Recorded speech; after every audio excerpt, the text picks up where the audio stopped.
Kani gade kapati CCTV, bat pidang pet yaki kubor baman kasni. Kini kide kinoi lam jong kaseng kinoi kai deficit school, kibahapo kashatri jong Khasi Jaintia Deficit School Teachers Association, bat ka Garo Hills Deficit School Teachers and Employees Association, kibalai kendo yakinang patai kubor ne kasngi ka arpoi terek ujemang hapo Shillong Press Club.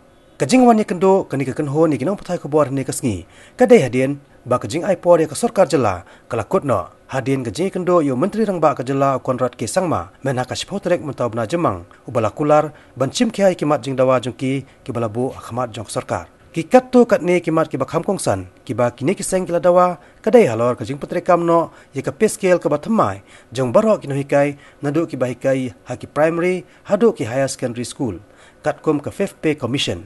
Sakawai pat kadai halor kajing dawa ban pentrekam no ya ka education policy bat ka service rule na ka benta kinohikai jong ki deficit school. Habakran na kinang patai kubor ni kasngi u president jong Khasi Jaintia Deficit School Teachers Association uba idi nongsiang ulong bahadian bak sarkar kampat la banle AA halor kani kajing kular kajing elang jong kinohikai deficit school kalasem ya karai ban aipor sa artayo ya ka sarkar kata hadu ka laitrek ubna jelio banwan. Paladak sarkar kampat lahi bancem ya kanu karai halor kini kimat jing dawa jongki kaseng kan sedang no da kejeki nadu ka south trek ujilio banwan bat jeki mat jeki on sepen bena kam hadin.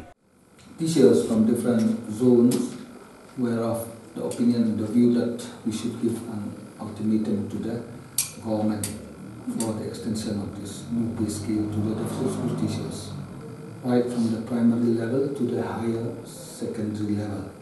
And that also we would like to press upon the government that they should implement on the recommendation to the 50 Commission for the school teachers, and not just the new pay scale but also the pension scheme which has been recommended by the 50 Commission.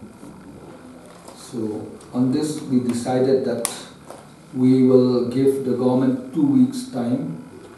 That is till the 3rd of June. If within the 3rd of June no decision will be taken by the government, the two associations of Khasi Jaintia and Garo Hills will start the agitational program from the 4th of June.